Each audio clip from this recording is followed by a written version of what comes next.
श्री गणेशाय नमः। जय श्री राम। जब धर्म की रक्षा के लिए देवता भी मानव रूप धारण करते हैं, तब इतिहास नहीं, महापुराणों की गाथाएं जन्म लेती हैं। आज हम लेकर आए हैं पद्म पुराण का एक अत्यंत अद्भुत और रोमांचकारी अध्याय, जहां पराक्रम, भक्ति और धर्म का ऐसा संग्राम होता है जो देव और दानव के बीच की सीमाओं को भी हिला देता है। यह कथा है अयोध्या के वीर धर्मरक्षक श्री राम के अनुज महाबली शत्रुघ्न की। यह कथा है उनके पराक्रमी साथियों पुष्कल और पवनपुत्र हनुमान की। और यह कथा है रावण के मित्र अत्यंत भयावह राक्षस विद्युन्माली और उसके भाई उग्रदंष्ट्र के अंत की। कल्पना कीजिए, एक विशाल सेना करोड़ों रथों के साथ आगे बढ़ रही है। राजा, महारथी और योद्धा धर्मयज्ञ की रक्षा के लिए संकल्पबद्ध हैं। लेकिन तभी अचानक पूरा आकाश घोर अंधकार से ढक जाता है। ऐसा अंधकार जिसमें अपना और पराया भी पहचान में नहीं आता। और इसी अंधकार का लाभ उठाकर एक भयानक राक्षस धर्म का प्रतीक अश्वमेध यज्ञ का दिव्य अश्व चुरा लेता है। अब प्रश्न उठता है, कौन है वह दुष्ट? क्या शत्रुघ्न और उनकी सेना उस अश्व को वापस ला पाएगी? क्या धर्म की विजय होगी या अधर्म फिर से सिर उठाएगा? इस अध्याय में आप देखेंगे भयानक युद्ध, अद्भुत दिव्य अस्त्रों का प्रयोग, हनुमान जी का अप्रतिम पराक्रम और शत्रुघ्न का अद्वितीय वीरत्व। तो आइए मन को शांत करें, भगवान श्री राम का स्मरण करें और प्रवेश करें इस दिव्य कथा में। शोष जी कहते हैं, मुनिवर, रथियों में श्रेष्ठ शत्रुघ्न आदि बहुसंख्यक राजे महाराजे करोड़ों रथों के साथ चले जा रहे थे। इसी समय उस मार्ग पर सहसा अत्यंत भयदूर अंधकार छा गया, जिसमें बुद्धिमान पुरुषों को भी अपने या पराये की पहचान नहीं हो पाती थी। तदंतर पाताल निवासी विद्युन्माली नामक राक्षस निशाचरों के समुदाय से घिरा हुआ वहां आया। वह रावण का हितैषी सुलदत था। उसने घोड़े को चुरा लिया। फिर तो दो ही घड़ी के पश्चात वह सारा अंधकार नष्ट हो गया। आकाश स्वच्छ दिखाई देने लगा। शत्रुघ्न आदि वीरों ने एक दूसरे से पूछा, घोड़ा कहाँ है? उस अश्वराज के विषय में परस्पर पूछताछ करते हुए वे सब लोग कहने लगे, अश्वमेध का अश्व कहाँ है? किस दुर्बुद्धि ने उसका अपहरण किया है? वे इस प्रकार कह ही रहे थे कि राक्षसराज विद्युन्माली अपने समस्त योद्धाओं के साथ दिखाई दिया। उसके योद्धा रथ पर विराजमान हो अपने शौर्य से शोभा पा रहे थे। विद्युन्माली स्वयं एक श्रेष्ठ विमान पर बैठा था और प्रधान राक्षस उसे चारों ओर से घेरकर खड़े थे। उन राक्षसों के मुख दूषित एवं विकराल थे, दाढ़ें लंबी थीं और आकृति बड़ी भयानक थी। वे ऐसे दिखाई दे रहे थे मानो शत्रुघ्न की सेना को निगल जाने के लिए तैयार हों। तब सैनिकों ने राजाओं में श्रेष्ठ शत्रुघ्न निवेदन किया, राजन, एक राक्षस ने घोड़े को ही पकड़ लिया है। अब आपको जैसा उचित जान पड़े वैसा कीजिए। उनकी बात सुनकर शत्रुघ्न अत्यंत रोष में भर गए और बोले, कौन ऐसा पराक्रमी राक्षस है जिसने मेरे घोड़े को पकड़ रखा है? फिर वे मंत्री से बोले, मंत्रिवर, बताओ इस राक्षस से लोहा लेने के लिए किन किन वीरों को नियुक्त करना चाहिए, जो उसका वध करने के लिए उत्साह रखने वाले, अत्यंत शूर, महान शखत्र धारण करने वाले तथा प्रधान अस्त्रवेत्ताओं में श्रेष्ठ हों। सुमति ने कहा, हमारी सेना में कुमार पुष्कल महान वीर, अखंड शस्त्रों के ज्ञाता और शत्रुओं को ताप देने वाले हैं। आथ ये ही विजय के लिए उद्यत हो युद्ध में उस राक्षस को जीतने के लिए जाए। इनके सिवा लक्ष्मी निधि, हनुमान जी तथा अन्य योद्धा भी युद्ध के लिए प्रस्थित हों। वीरों में अग्रगण्य अमात्य सुमति के ऐसा कहने पर दानुपन ने संग्राम कुशल वीर योद्धाओं से कहा, सब प्रकार के अस्त्रशस्त्रों में प्रवीण पुष्कल आदि जो वीर यहाँ उपस्थित हैं, वे राक्षस को मारने के विषय में मेरे सामने कोई प्रतिज्ञा करें। पुष्कल बोले, राजन, मेरी प्रतिज्ञा सुनिए, मैं अपने पराक्रम के भरोसे सब लोगों के सुनते हुए यह अद्भुत प्रतिज्ञा कर रहा हूँ। यदि मैं अपने धनुष से छूटे हुए बाणों की तीखी धार से उस दैत्य को मूर्छित न कर दूं, मुख पर बाल छितराए यदि वह धरती पर न पड़ जाए, यदि उनके महाबली सैनिक मेरे बाणों से छिन्न भिन्न होकर धराशायी न हो जाएं, तथा यदि मैं अपनी बात सच्ची करके न दिखा सकूं, तो मुझे वही पाप लगे जो विष्णु और शिव में तथा शिव और कक्ति में भेददृष्टि रखने वाले को लगता है। श्री रघुनाथ जी के चरणकमलों में मेरी निष्वक भक्ति है, वही मेरी कही हुई सब बातें सत्य करेगी।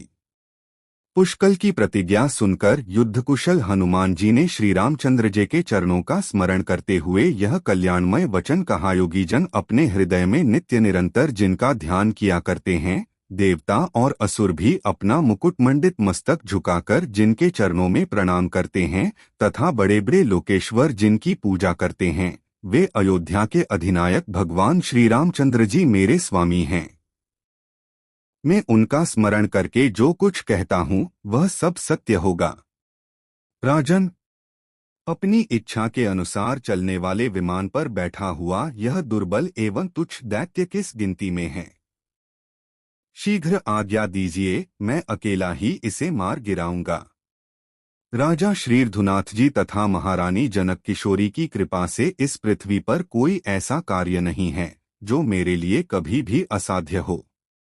यदि मेरी कही हुई यह बात झूठी हो तो मैं तत्काल श्री रामचंद्र जी की भक्ति से दूर हो जाऊं। यदि मैं अपनी बात झूठी कर दूं तो मुझे वही पाप लगे जो काम मोहित शूद्र को मोहवश ब्राह्मणी के साथ समागम करने से लगता है, जिसको सूंघने से मनुष्य नरक में पड़ता है, जिसका स्पर्श करने से रौरव नरक की यातना भोगनी पड़ती है, उस मदिरा का जो पुरुष जिह्मा के स्वाद के वशीभूत होकर लोलुपतावश पान करता है, उसको जो पाप होता है वह मुझे ही लगे। यदि मैं श्री राम जी की कृपा के बल से अपनी प्रतिज्ञा को सत्य न कर सकूं तो निश्चय ही उपर्युक्त पापों का भागी हो। उनके ऐसा कहने पर दूसरे दूसरे महावीर योद्धाओं ने आवेश में आकर अपने अपने पराक्रम से शोभा पाने वाली बड़ी बड़ी प्रतिज्ञाएं को। उस समय शात्रुघ्न ने भी उन युद्ध विशारद वीरों को साधुवाद देकर उनकी प्रशंसा की और सबके देखते देखते प्रतिज्ञा करते हुए कहा, वीरों, अब मैं तुम लोगों के सामने अपनी प्रतिज्ञा बता रहा हूँ। यदि मैं उसके मस्तक को अपने सायकों से काटकर छिन्न भिन्न करके धड़ और विमान से नीचे पृथ्वी पर न गिरा दूं, तो आज निश्चय ही मुझे वह पाप लगे जो झूठी गवाही देने, सुवर्ण चुराने और ब्राह्मण की निंदा करने से लगता है। शत्रुघ्न तक ये वचन सुनकर वीर पूजित योद्धा कहने लगे, श्री रघुनाथ जी के अनुज, आप धन्य हैं। आपके सिवा दूसरा कौन ऐसी प्रतिज्ञा कर सकता है? यह दुष्ट राक्षस क्या चीज है? इसका तुच्छ बल किस गिनती में है? महामते, आप एक ही क्षण में इसका नाश कर डालेंगे। ऐसा कहकर वे महावीर योद्धा अस्त्र शस्त्रों से सुसज्जित हो गए और अपनी प्रतिज्ञा पूरी करने के लिए युद्ध के मैदान में उस राक्षस की ओर प्रसन्नतापूर्वक चले। वह इच्छानुसार चलने वाले विमान पर बैठा था। पुष्कल आदि वीरों को उपस्थित देख उस राक्षस ने कहा, अरे राम कहाँ है? मेरे सखा रावण को मारकर वह कहाँ चला गया है?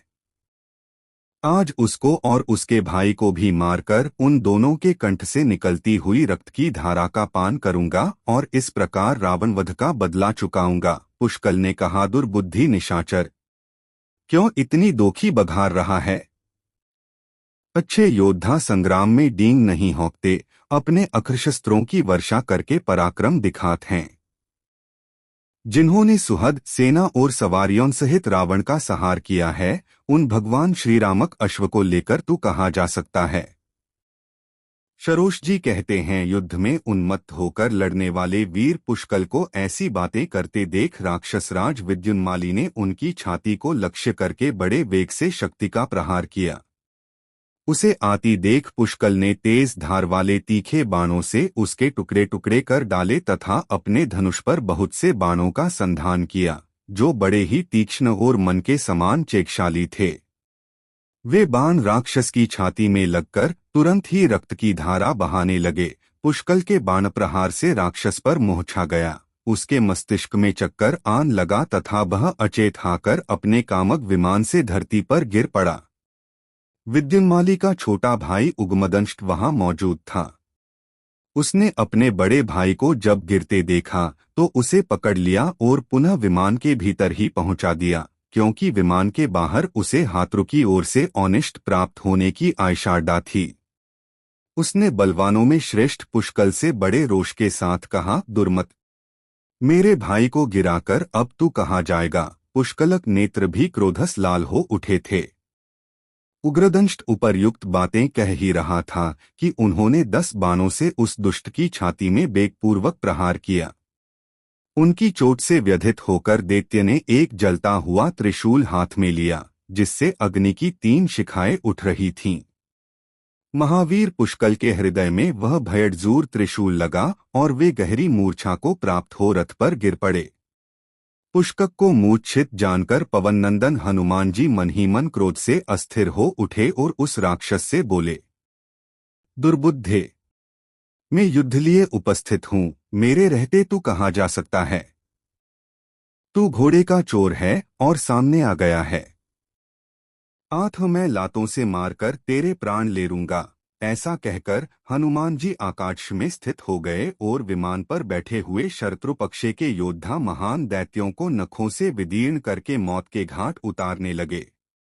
किन्हीं को पुंछ से मार डाला, किन्हीं को परगरेन से कुचल डाला तथा कितनों को उन्होंने दोनों हाथों से चीर डाला। जहां जहां वह विमान जाता था वहीं वही वायुनंदन हनुमान जी इच्छानुसार रूप धारण करके प्रहार करते हुए ही दिखाई देते थे। इस प्रकार जब विमान पर बैठे हुए बड़े बड़े योद्धा व्याकुल हो गए तब दैत्यराज उग्रदंष्ट ने हनुमानुजी पर आक्रमण किया। उस दरर बुद्धि ने प्रज्वलित अग्नि के समान कांति धारण करने वाले अत्यंत तीखे त्रिशूल से उनके ऊपर प्रहार किया, परंतु महाबली हनुमान जी ने अपने पास आए हुए उस त्रिशूल को अपने मुंह में ले लिया। यद्यपि वह सारा लोहे का बना हुआ था, तथापि उसे दांतों से चबाकर उन्होंने चूर्ण कर डाल तथा उस दैत्य को कई तमाचे जड़ दिए।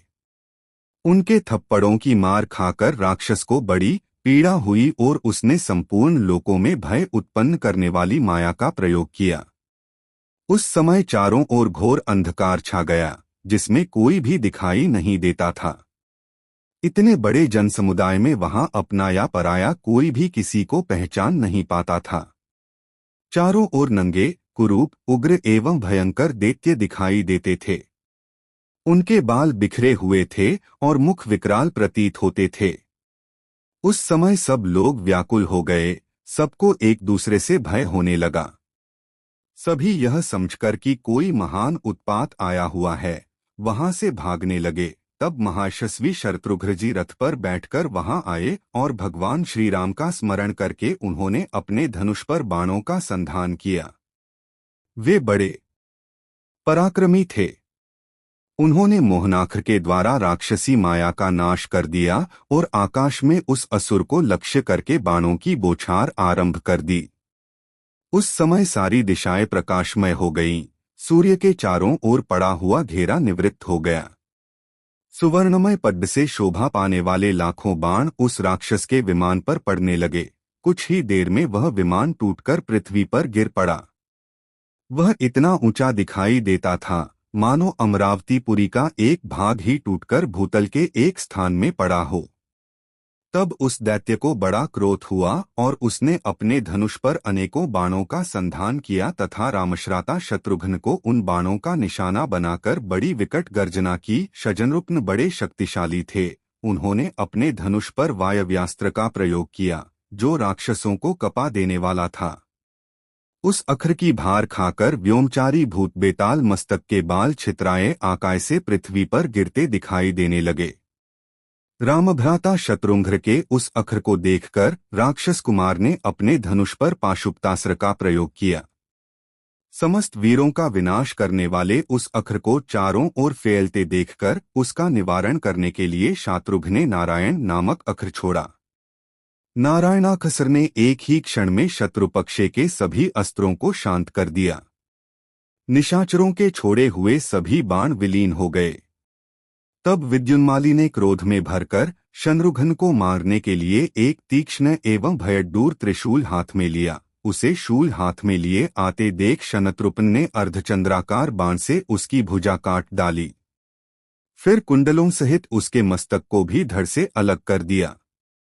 भाई का मस्तक कट गया, यह देखकर प्रतापी उग्रदंष्ट ने शूरवीरोंद्रारा सेवित शत्रुघ्न को मुक्के से मारना आरंभ किया, किंतु शत्रुघ्न ने क्षुप्र नामक सायक से उसका भी मस्तक उड़ा दिया। तदंतर मरने से बचे हुए सभी राक्षस अनाथ हो गए, इसलिए उन्होंने शत्रुघ्न के चरणों में पड़कर वह यज्ञ का घोड़ा उन्हें अर्पण कर दिया। फिर तो विजय के उपलक्ष्य में वीणा झंकृत होने लगी, सब ओर हाट बज उठे तथा शूरवीरों का मनोहर विजयनाद सुनाई देने लगा।